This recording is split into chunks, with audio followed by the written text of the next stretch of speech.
La France va s'aimer elle-même. De jeunes qui sont au fond disposés à s'engager. C'est formidable ça. Pensez qu'au loisir, aux vacances et aller à l'étranger se dorer la pilule aux Bermudes. Et ben maintenant, tout d'un coup, il y a un autre objectif qui va nous réunir. Salut à tous, voilà donc une vieille actrice ratée, prête à envoyer nos jeunes à la boucherie, histoire de ressentir un dernier frisson avant son grand départ. Macha Merrill, ex-star oubliée, a trouvé un nouveau rôle, celui de la VRP de la propagande d'État, le sourire aux lèvres et la morale bien rangée. Invitée sur BFM TV, la chaîne officielle du gouvernement, ou quasi, elle a osé déclarer que la guerre allait ressouder la France, que les jeunes étaient prêts à s'engager et que pour l'occasion, il faudrait simplement acheter un pantalon au lieu de 3. Un sacrifice dérisoire pendant qu'elle-même et ses amis du gratin continueront de siroter du champagne dans leur salon cossu.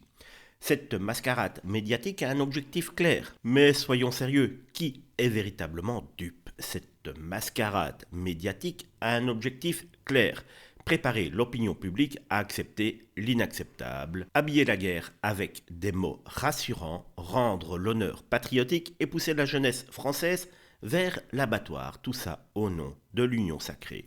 Mais de quelle union parle-t-on?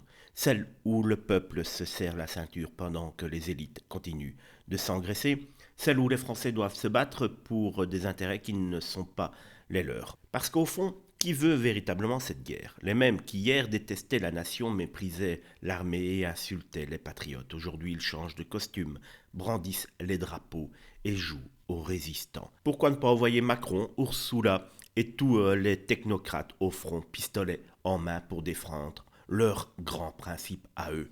Pourquoi ne pas vouloir voir nos politiciens et éditorialistes si prompts à parler de sacrifice revêtir l'uniforme et partir eux-mêmes au combat? Mais non, eux préfèrent déléguer, c'est au peuple de payer, de souffrir et de mourir. Allez nos jeunes, allez à l'abattoir et avec le sourire. Pendant ce temps, les médias font leur sale boulot comme d'habitude. Ils sélectionnent leurs invités, coupent les micros des réfractaires, organisent des débats truqués où chaque voix dissidente est immédiatement recadrée.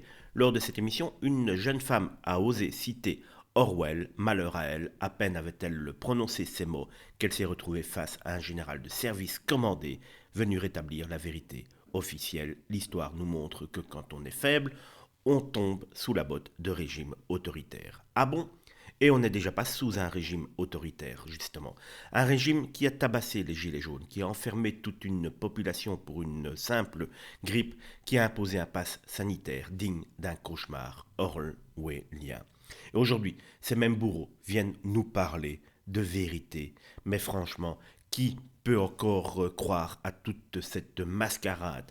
La paix est quasiment signée. Trump a fait en 2 mois ce que Biden et tous les technocrates de Bruxelles n'ont pas réussi à faire en 3 ans, c'est-à-dire mettre l'Ukraine devant ses devoirs et devoir signer cet accord de paix avec la Russie. La Russie va signer cet accord de paix. Il n'y a donc plus aucun risque d'escalade. Mais les technocrates de Bruxelles ont décidé de nous voler 880 milliards. Oui, vous avez bien entendu, 880 milliards pour réarmer une armée qui ne servira jamais à rien. Ne soyez pas dupes, tout cet argent n'ira pas uniquement pour réarmer une armée.